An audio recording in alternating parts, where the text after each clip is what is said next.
खैरपुरनाथन शाह में IBA उस्तादनि जी गॾिजाणी थी गुज़री। मरकज़ी अॻवाननि सॼे सिंध जे मुतासिर नौजवाननि सां गॾिजाणियूं कयूं। सिंध जे उस्तादनि जे बर्थनि में ॿिटी पॉलिसी सबबि हज़ारे उमेदवार परेशान आहिनि। हिकु निज़ाम करे मुतासिर नौजवाननि मां बेचैनी ख़तमु कई वञे।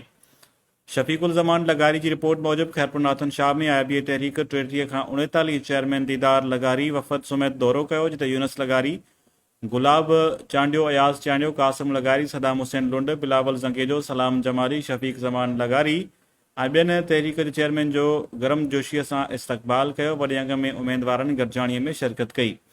अॻवाननि चयो त सिंध में IBA मार्फत उस्तादनि जी भर्ती लाइ 2021 में टेस्ट भर्ती वई, जंहिंमें हार्ड एरिया ऐं सॉफ्ट एरिया जे नाले ते नौजवाननि सां नाइंसाफ़ी कई वई। सिंध में उस्तादनि जी भर्तियुनि में ॿिटी पॉलिसी सबबि हज़ारे उमेदवार परेशान आहिनि।